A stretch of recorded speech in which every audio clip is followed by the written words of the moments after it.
Thank you all. So I think we're reaching a critical mass.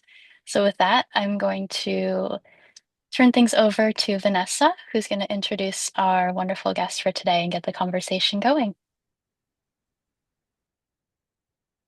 Thank you, Kristen. And Christina, I'm very excited to welcome you to this webinar. And Christina and I met years ago, actually, when I was working in collaboration with the Wolf Conservation Center and ran into each other again in Scotland, actually, when you were working with Earthwatch. And so, yeah, I'm really, really excited to reconnect here. It's really special.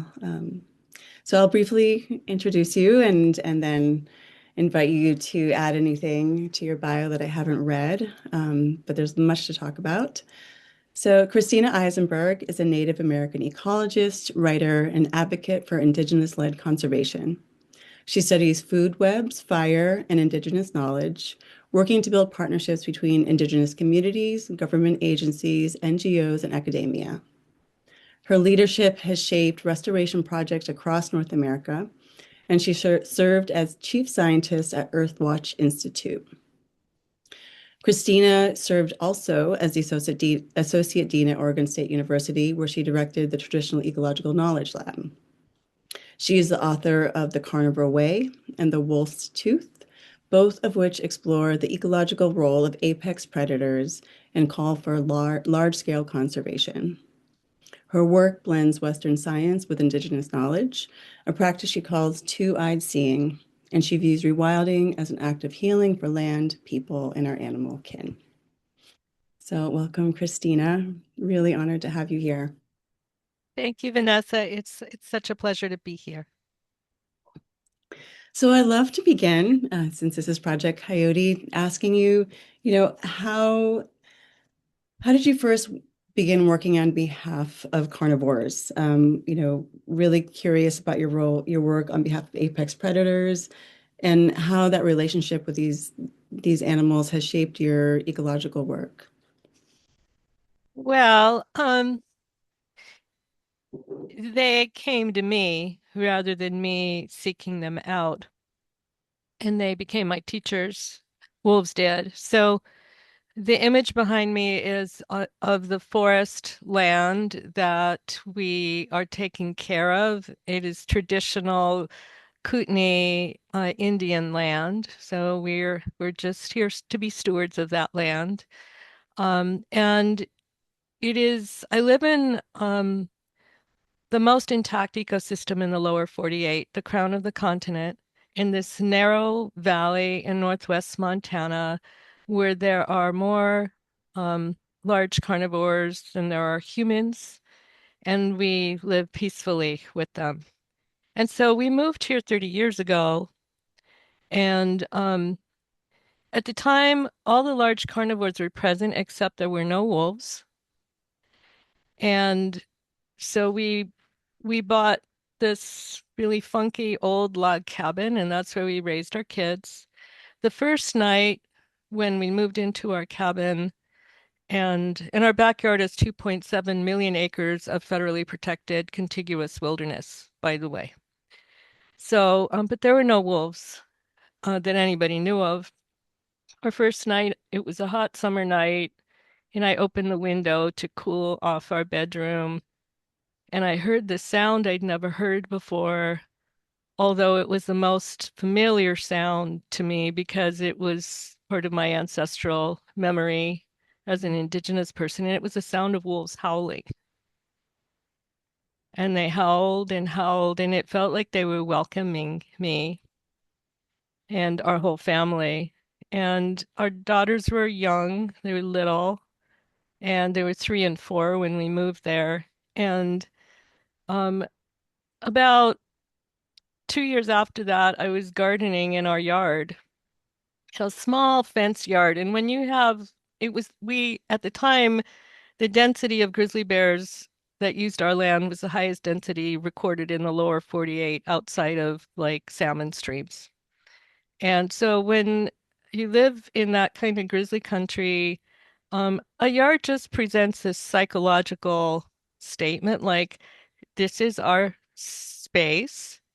and you can have all the rest of this land. So our forest land, we did nothing with it, and we just, we didn't pick the berries, we didn't harvest any of the foods that bears harvested, and we lived very peacefully with them. So we were in our yard, which is about a quarter acre in size, and we were, my little daughters were helping me weed our flower bed and our perennial bed. And many of them were native plants, most of them were. And all of a sudden, there was a big meadow on our land, and it was, rimmed by thick forest.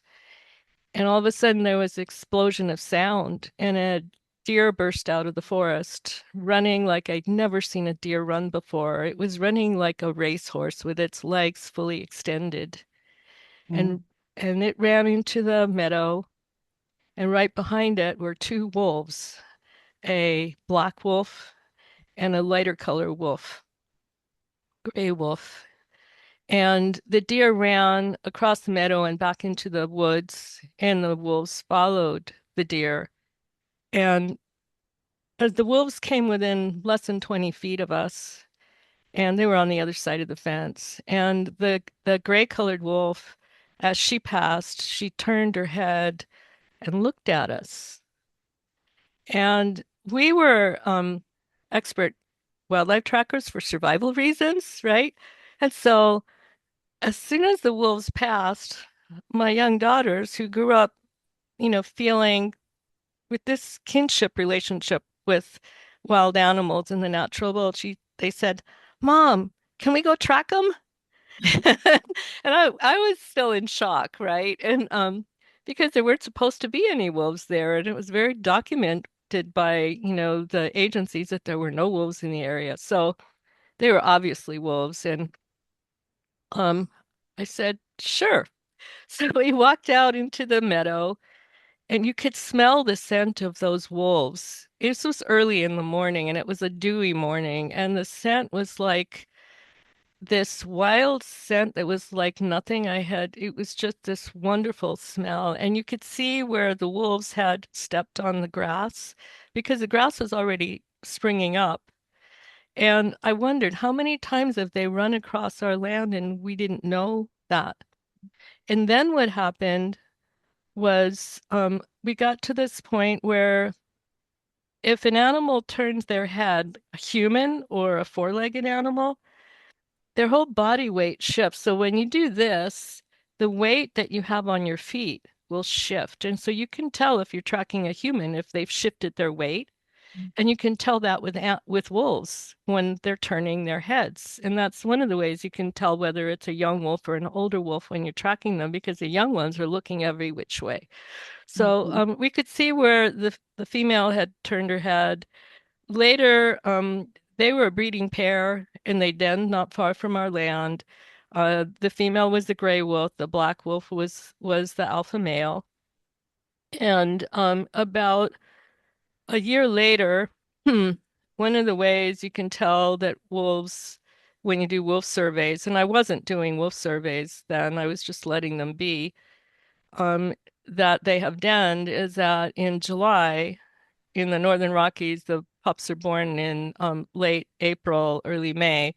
And then in July is when the adults teach them how to howl. And they can't howl very well, so their little voices break. Mhm. So my daughters had wanted to camp out in the forest outside of our fenced yard, and so I let them. And I know some of my friends said, "What, are you crazy?" But I had just finished reading them the book. We had read it together, Julie of the Wolves, and I tucked them in. And after I left, the girls told me that the wolves came and surrounded their little tent, and they had their pups with them, and they were teaching their pups how to howl. And I Mhm. heard from our cabin some of those pup howls. So they brought their pups to meet my pups. So right there, you have this relationship. This isn't about wolf watching in Yellowstone. This is about kinship between species. And so the lessons that wolves have taught me have unfolded from that. What happened is within 2 years, everything changed on our land. the deer and elk started behaving very differently. They were on high alert. There were still lots of them, but they couldn't stand still like lawn ornaments, browsing. And the meadow ceased to exist. It started getting filled in with the shrubs that the deer and elk had been keeping suppressed. And our daughters, who were avid naturalists, even at a very young age, they noticed that birds were coming back that had never been there before, like American redstart, which is a species that had been observed in decline at that time. And it needs that early seral lance habitat that is created when those shrubs come back and the aspens start coming back. And so our daughters were so curious. They said, Mom, everything is changing. You should go back to school and study this. So that's why I went back to graduate school, because my kids were like, so what's going on here? And it's kind of like the Yellowstone story, but it's a bit different. It's a very different habitat. It's very wet, for example, where we live. But anyway, those are some of the early lessons I received, and there have been like constant lessons that I get from the wildlife, the animals, particularly the large carnivores. That is an amazing story. Wow, what a gift. So, for those who are unfamiliar, I would love for you to talk about Indigenous knowledge, also known as traditional ecological knowledge, describing what that is, what that entails, and how you share that work with the students and everything I read about in your bio, NGOs, government agencies. So, I'm going to read to you the formal U.S. policy definition of Indigenous knowledge. It used to be called Traditional Ecological Knowledge, but the White House convened a gathering of 500 tribal leaders, and I was one of the people that was invited, and asked us, what do you want it to be called? Because people were calling it TEK, um, indigenous knowledge, local knowledge. There was lack of consensus. And it was unanimous. All of the 5,000 people there said, um, it's indigenous knowledge is what we prefer. And there were 5,000, not 500. So, so indigenous knowledge is this is the policy definition that was co-created with tribal nations. Indigenous knowledge is a body of observations, oral and written knowledge, innovations, practices, and ethical beliefs developed by Indigenous peoples through interaction and lived experience with the environment over millennia. Indigenous knowledge continually evolves and includes understanding based on evidence acquired through direct contact with the environment, passed from generation to generation. Core values that are part of Indigenous knowledge are really the foundation of it, are cultural humility. Mm. So paying attention and understanding that humans are the dumbest species on the planet, basically. The animals, the plants, a lichen, they're way smarter than we are and know what it means to not just survive, but to thrive and to do so in a good way, in an ethical way. We don't still haven't gotten that as a culture. The human, race, species doesn't really understand what that means. Um, so the cultural humility, and there's so many traditional stories. I am not allowed to repeat them because they're proprietary. And it isn't quite winter yet, and typically we don't share them until it's winter. Um, but basically, the theme in these stories across cultures around the world is that um, a human was in nature and was in serious trouble.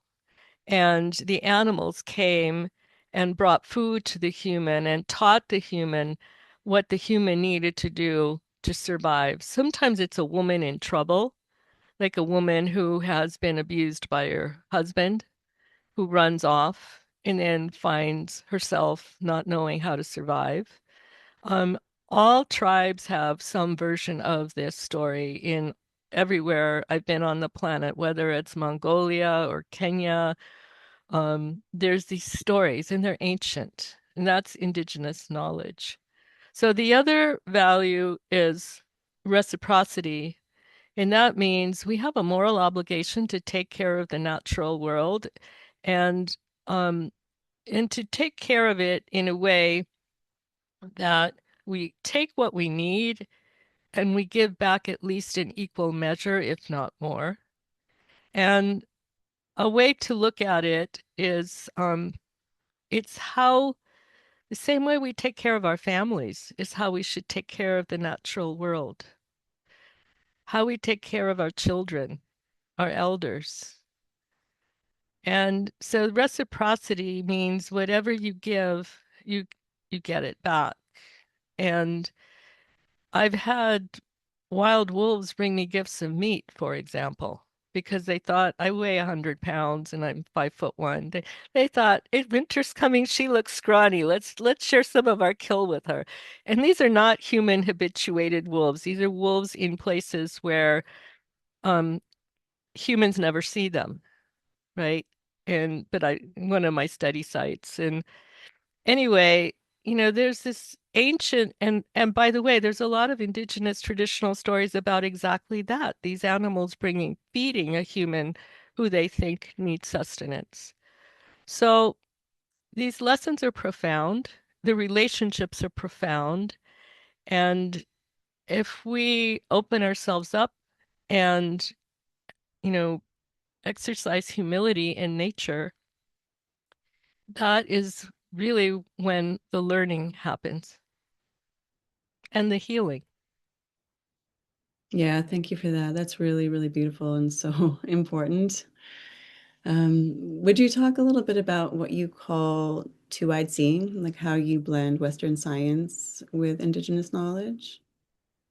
Yeah, we're living in a time of rapid global change, anthropogenic climate change, um, wildfires, and I've studied fire for 20 years. Wildfires that are out of control, they're burning in a way that's very different from historical patterns.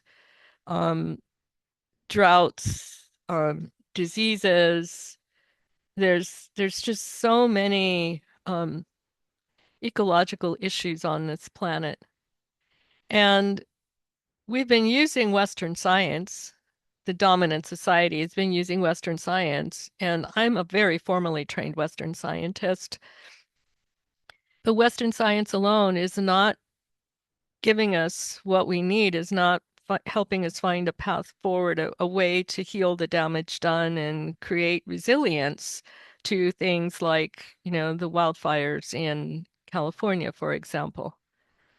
And so what federal leaders and Western trained scientists, many are coming to see that we need indigenous knowledge. The UN, the National Academy of Sciences, the Royal Society of London, they've all um, formally acknowledged that indigenous knowledge is the original science and invaluable if we are to understand what we need to do to save nature and save ourselves, basically, as a species.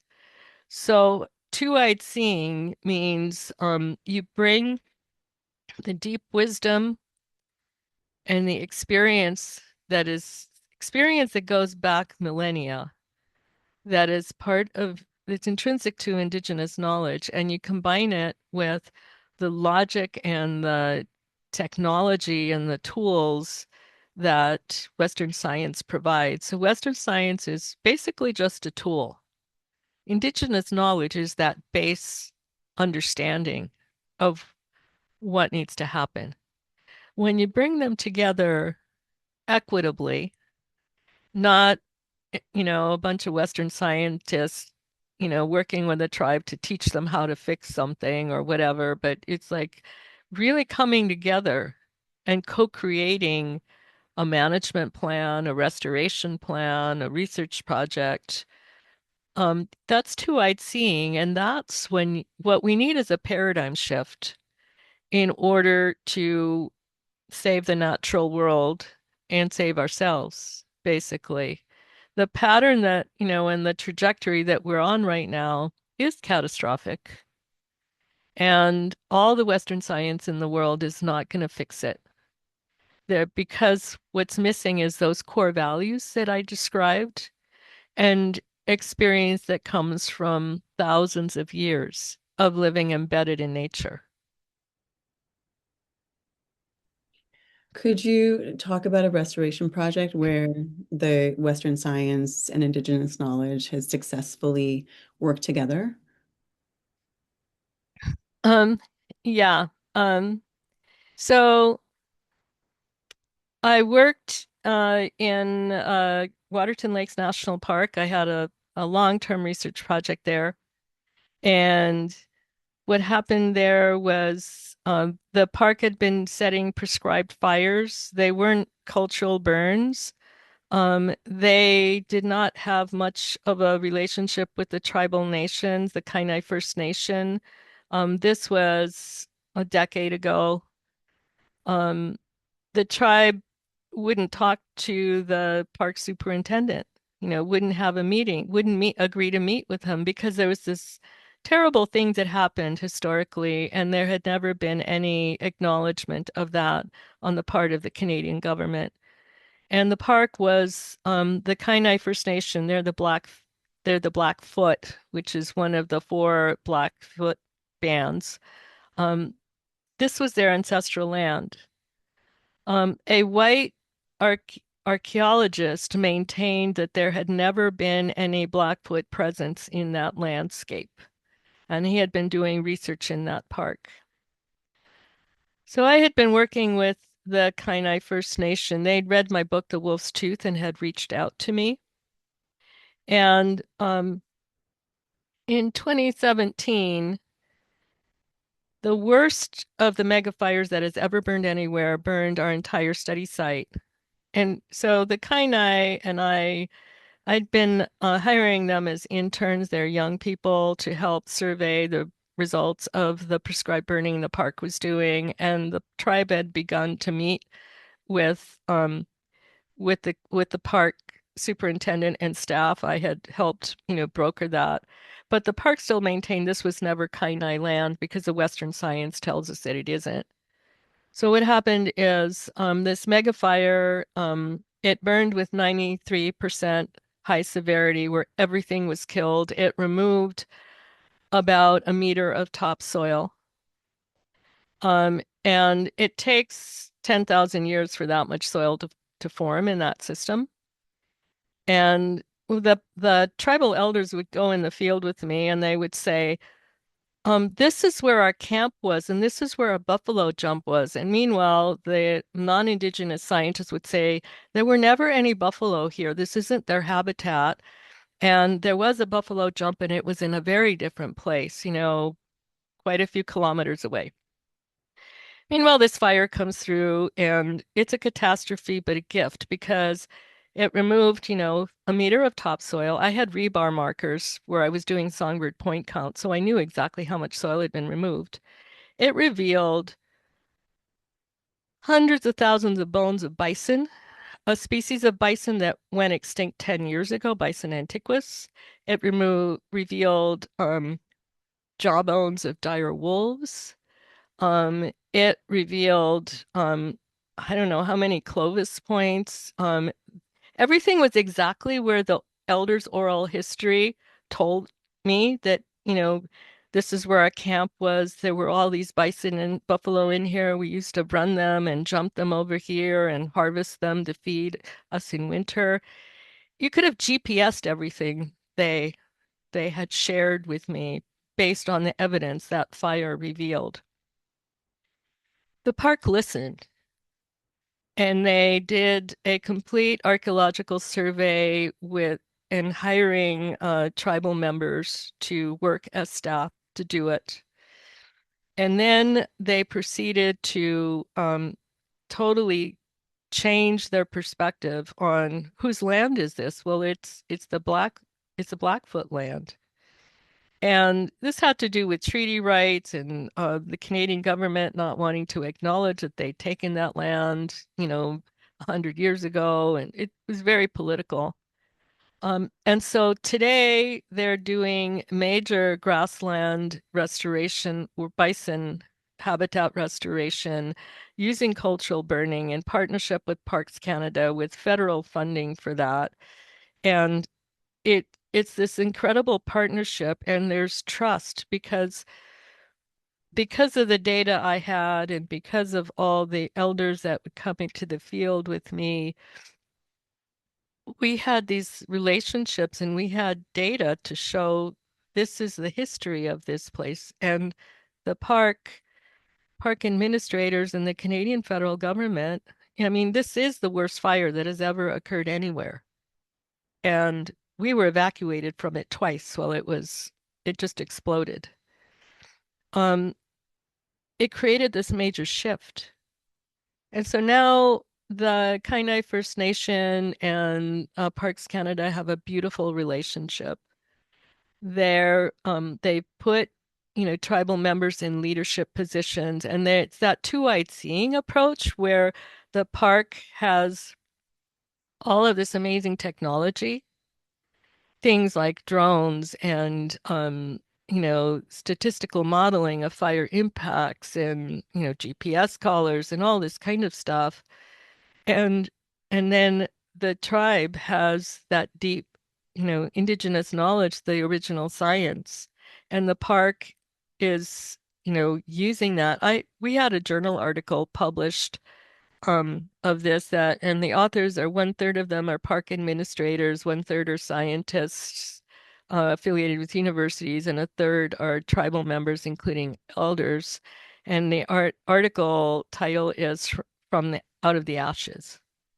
And it's about traditional ecological knowledge and Western science working together and the lessons that we learned from that fire.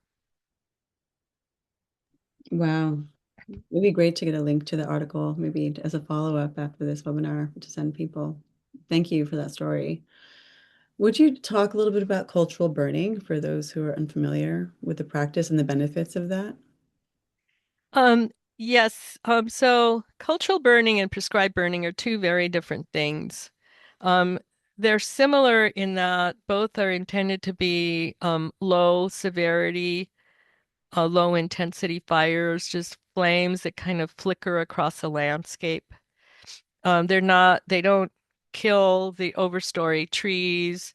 Um, the species of, where these fires are set, the understory species of shrubs and grasses and forbs, wildfire flowers, they co-evolved with cultural burning. So they're fire adaptive. Not just that, they need fire in order to be healthy, many of these plant species. Um, and Vanessa, with your, plant experience, you know that if you don't have all the elements that were historically present, it's hard to restore a system. And fire is a big one.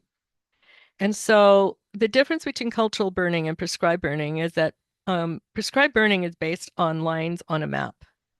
And in the US, you have to go through the NEPA process, and it takes 2 years for it to go through that process and get a burn permit. And you have to state when you're going to burn, and it's this very narrow windows, typically in right between where there's snow, right between snow melt and green up. There's like a 2-week period.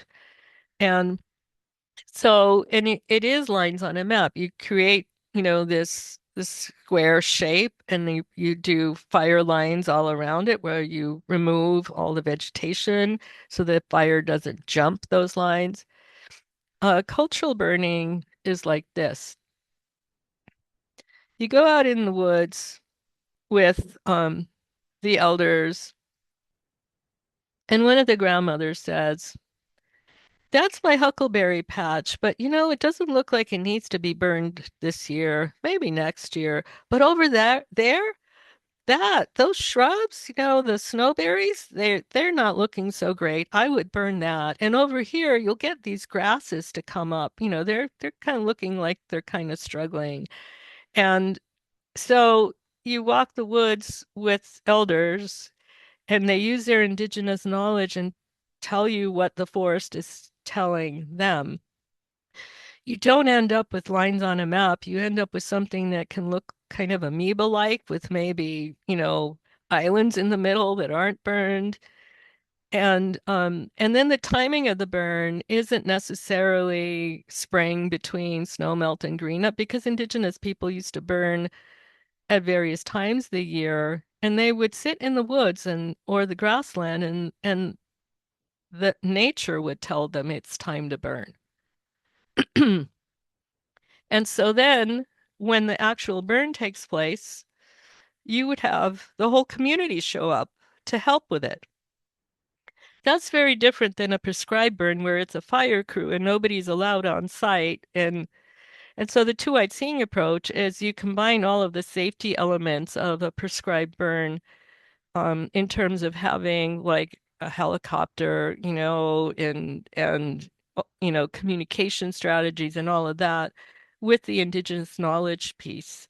And so that is something that people are working very actively on. And in California, for example, there has been legislation passed to make it to provide like the Karuk and the Yurok tribes with a lot more flexibility to do cultural burns because what makes them work so well is that they're not static. A prescribed burn is more like a one size fits all approach. Like, okay, this is a fire adaptive system, let's burn it. Let's burn it next spring. Rather than does it need to be burned? And if so, how? And, does all of it need to be burned? And so so that's a difference. It's a cultural burn for a reason. And there's also ceremony that's part of a cultural burn. It's so interesting. I mean, obviously, it's so much more of a relational approach. And that brings me to the next question. Something we were talking about briefly before we started is this idea of the kind of no-touch conservation, protection of land that keeps humans off the land, as opposed to stewardship, which is what you're talking about, and how obviously that brings us closer to nature if we're interacting with the land, if we're, have this relational kind of way of being with the land. And so can you talk about the difference between kind of that idea of protection from people or in the indigenous way of working in relationship with land? Yeah, so the image behind me again is the forest land that we're taking care of. It's our land, but it really is Kootenai land. And it used to be very open. We restored it to what its historical structure might have been. And there was actually a massacre down the valley from where we live in 1915 because a hunting party of women, children, elders, and men, hunters, um, was doing a cultural burn, and the penalty for cultural burning was death back then. And it was the forest service ranger who, initiated that massacre. So when we bought this land, it was a close canopy forest. We had lots of grizzly bears. We had wolves that came back. We had um, deer and elk. We had a big meadow on our land because in our ecosystem, cougars don't kill elk. They just don't. And so the elk didn't have any predators. Um, And our backyard is 2.7 million acres of federally protected wilderness, the Bob Marshall Wilderness, the Scapegoat Wilderness, the Great Bear Wilderness, Glacier National Park, and Waterton Lakes National Park. And there's a couple others that are smaller wilderness areas. It's all contiguous. And it was mainly created to protect old growth that was rapidly being clear cut. And this is a moist forest mostly. So cedars, there's some larches. It's a kind of a mixed forest in certain spots. Well, 30 years ago when we moved here, I thought that made perfect sense because the clear cutting was just so rampant even then. And now those forests are in deep trouble. They're all burning up. It's the old growth that's burning up. And, you know, the wilderness that is just, to the east of where we live, immediately to the east, every summer there's all of these severe wildfires in there, and what they're hitting is the old growth is close canopy with all of these ladder fuels. Um, and so indigenous people used to burn it all with cultural burns, and it was once much more open.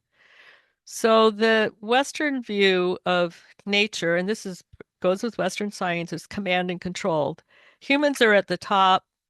We have control over the natural world. We can either take it and exploit all the resources that we want, or we can protect it. And protectionism is another form of the settler colonial mindset of humans can control nature. We'll just protect it all. The indigenous perspective is humans are part of nature. We're the dumbest species in nature, and we need to live rightly in the natural world. And we're also responsible for the natural world to take care of it. And so and what happened here is we thinned our forest. Some of our neighbors were very upset with us for cutting trees. I have a PhD in forestry, so I knew which trees to cut, like the little toothpick trees. I left the beautiful old larches and dug firs and ponderosas and five-needle pines. Um, and almost immediately, snowshoe hare came back. We'd never seen them there before, and we're expert trackers.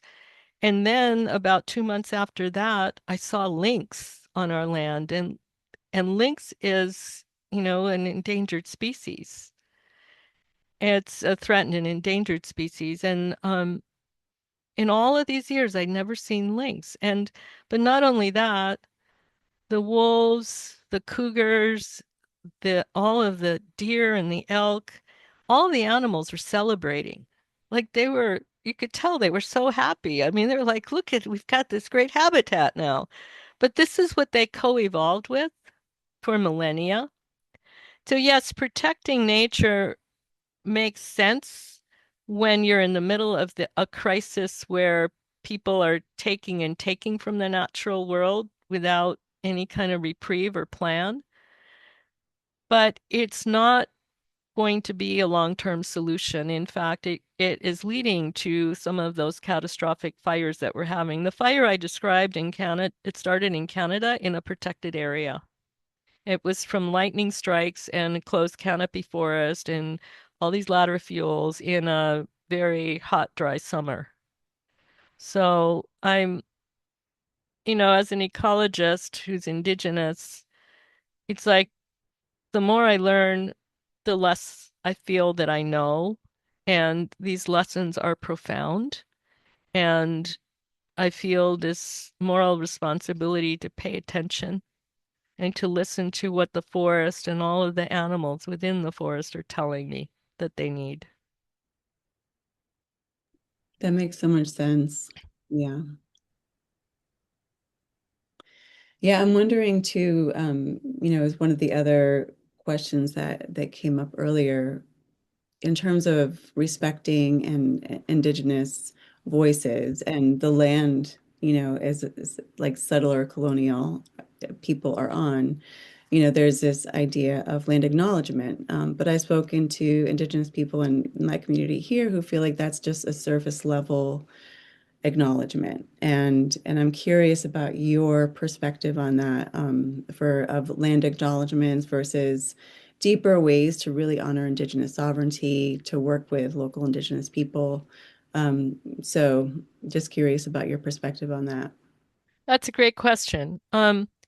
So the traditional land acknowledgement, the traditional one used by institutions like the federal government, universities, corporations, NGOs, basically all it says is, we stole your land.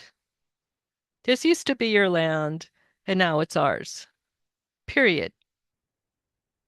And I'll speak about land grant institutions. I used to work at one. And so a lot of the institutions that we have were built on constructed using funds that were in Oregon, for example. They took the most productive timberlands from the tribes, they forcibly removed them through genocide and other measures. And then that land was given to the university to do what they wanted with, to raise the funds to build, to create the universities. There's, I think, 56 land grant institutions throughout the United States. They were all created in the same manner by taking land from Indigenous people. So when those institutions have a land acknowledgement that says our institution is on the traditional land of such and such tribal nations, that's like a horrible insult. What we need to do is go beyond the land acknowledgement. So what are you going to do about it? And so I work with institutions to help them get beyond that land acknowledgement. We acknowledge that this land, we were involved or we profited from this land being taken from you under horrendous conditions, including genocide. We are committed to creating change and helping heal the damage that was done to human communities in the land by, and then list some examples. At universities, it might be by providing scholarship opportunities for Indigenous youth and bringing people together across cultures to explore ways to work together to create a more sustainable future and heal the trauma. So something like that resonates. A straightforward, you know, land acknowledgement that just says this land used to be this tribe's and now it's ours is a major insult. Thank you for that. Yeah, I completely agree. I really appreciate that answer. I want to open it up to audience questions in a moment, but before we do, I just have one last question. For those here today, what are some practical steps those of us here can take to, honor Indigenous knowledge in our own communities, to maybe incorporate Indigenous knowledge in relationship to the ecosystems where we are? What are some steps that we might take to do that? Is that a question to the audience Oh, or to you, and then we'll yeah. open up to audience questions. Yeah. Um, well, that's the work I'm doing now. It's we need each other. We need to come together across cultures with humility, um, mutual respect, and reciprocity, and figure things out together. One way to do that is by you have to create a safe space for engagement, and I I facilitate things like talking circles, traditional talking circles, where in the Indigenous way of communicating, you come together and people say what's on their mind, but there isn't a conversation. It's not a debate.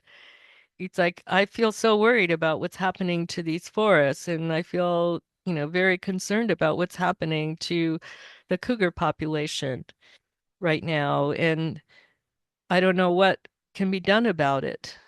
And and then somebody else will say something else that, and there'll be like broad, open-ended questions asked.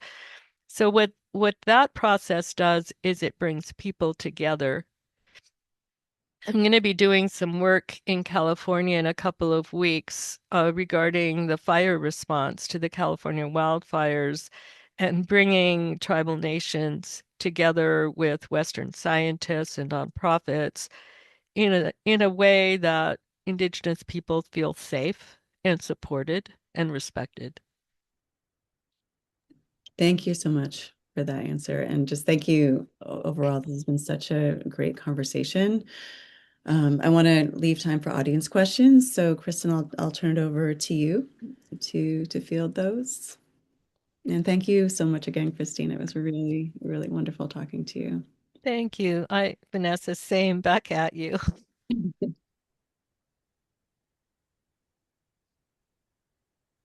Thank you both so much. And we've had some really great conversation in the chat as well. So I just want to thank everyone here for participating in that.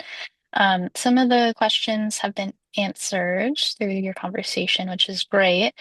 Um, There's two really quick ones, Christina, that I'll ask you, and then there's some that are a little more involved. But someone was curious what year the wolves first showed up outside of your home, or what general time frame that was. And then also, have you read the book A Woman Among Wolves? Because it takes place in the region near you, Glacier National Park. Yeah, it was 1998 when the wolves showed up. Well, it was actually 97, but when we saw them was 1998. And Diane Boyd is was a mentor of mine. So yes, I read Amazing. her book, and when I started doing wolf work, she was one of the people who mentored me. She's wonderful. That's great. Okay, we have another interesting question from Dan, who's curious if you have reflections on the natural dispersal of wolves versus some of the reintroduction programs happening, and if you've had any experience with some of the challenges around that. Yeah, well, I'm gonna get a little controversial here probably. Um, Wolves are one of the most resilient species on the planet. They have the highest reproductive rate of any of just about any wildlife species, large ma of mammals. And we what we need to do is create a space for them and they will come. The wolf reintroductions, I can understand totally why. But like for example, in Yellowstone, there had been at least 750 highly credible wolf observations prior to the reintroduction. So wolves were there and they were probably denning, but wolves are they're like 100 times smarter than my German Shepherd, for example. So they know what they need to do to survive. And so they were kind of laying low, but people who were wildlife biologists and park staff and naturalists were seeing them and finding their tracks and hearing them howl like I did when we moved into our cabin. When you reintroduce a species, it jumpstarts the process of natural dispersal, but it also generates a whole lot of conflict. And in the case of the Yellowstone wolves, that conflict has not gone away. It's been, 30 years, and the conflict is still there, where some people consider them to be wolves that were forced on them. In my neck of the woods, and where Diane Boyd did her research, which is on the west side of Glacier National Park, and that I did my research there too. Um, those rural communities of humans pretty much totally accept those wolves. And so for political reasons, reintroduced wolves become targets. And we're seeing some of that in Colorado as well. And I did wolf work in Colorado because the collared Yellowstone wolf showed up there oh, it was like 2008-ish and proceeded to start to den, find a mate and start to den. And so I did work with Doug Smith and the Colorado Division of Wildlife and to document the dispersing wolf population. So the wolves have been in Colorado for a while. It has just been this quiet dispersal, like what happened where I lived. When I reported the wolves on our land to the local wildlife, it was actually the Forest Service. They laughed at me and said, "Lady, those are just big dogs." And so I went back and met with Fish and Wildlife Service, the person who was the second in charge of the wolf conservation in the United States. He happened to be based in Montana. And I had a little bag of the hair that those wolves had left on the fence when they ran. They were chasing the deer and they ran through a barbed wire fence we had. And he looked at them for a long time, those hairs, and he said, "Want to track them for me?" So that's my specialty is tracking developing wolf populations. So there's two very different psychological dynamics with humans. And even like in very conservative ranching communities, they accept wolves that have dispersed there naturally versus wolves that are brought there. Um, does that mean one shouldn't reintroduce species? No, it just means that one should consider this carefully, because it's really a lot about people more than anything else. Thank you. Yeah, I think that's a really important perspective to consider in all this because there are definitely, I mean, a lot of pros, a lot of cons, a lot of conflict. So I appreciate that. Um, we have a few questions that all kind of touch on similar themes that I'm going to try to group together. And that is around this idea of how all of us here can work with Indigenous knowledge and Indigenous people to both inspire like appreciation for the ecological importance or intrinsic, value of these species, both within our communities, which you talked about a bit, but also particularly with government agencies. Um, and let me see. Um, there was one more related to that. How do we shift like the culture within state agencies? How can we incorporate Indigenous wisdom but do so respectfully? So, and you've provided a bit of information about this, but if you have some more thoughts where we could take that in the future, that'd be wonderful. Yeah, so just prior to this webinar this morning, I testified in the Oregon State Senate regarding carnivore control and ungulate populations. And my testimony was about the need for partnering with tribal nations and using a two-eyed seeing approach because the top-down carnivore control does not work at all to restore ungulate populations because it's a habitat problem. It's not a predation problem, basically. And and so what I'm finding is that agencies are right now are highly supportive, and it's a nonpartisan matter. They know the Western science isn't working. They're dealing with a lot of really hard stuff ecologically, problems, and they realize that we need all hands on deck, and that Indigenous people are a key, are essential to the work at hand. And so the federal government in the previous administration, and this is some of what I do, is I train people on how to do this. There's certain basic principles. And the first one is acknowledge the past. So don't act, 93% of the indigenous population in the United States was wiped out through disease or genocide. And so acknowledge that past and all of the settler colonial, and you don't have to go into detail about it, but say, I'm so sorry about this. I want to help, but I don't know what to do. Can you teach me what to do? So you also acknowledge that the cultures are very different. Indian time is real. In the indigenous world, we don't use a transactional approach. It's more of the circular approach of building relationships, and that's part of the two-eyed seeing model. Is it's a cycle that repeats of co-creating, working together, listening to each other with humility. Indigenous knowledge is proprietary, so you never ask a tribe, "What's your indigenous knowledge? I'd like to use it to restore my land."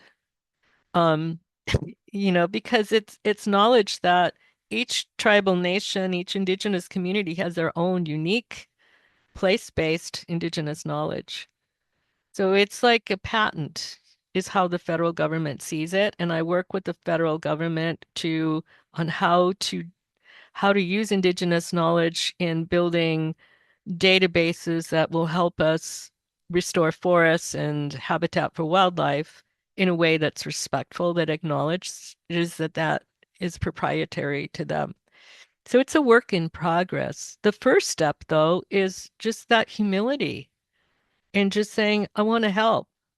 Um, the what not to do is say, I want to help you, and I have this knowledge that I can help you with. You come in with this humility and this open mind and let them tell you.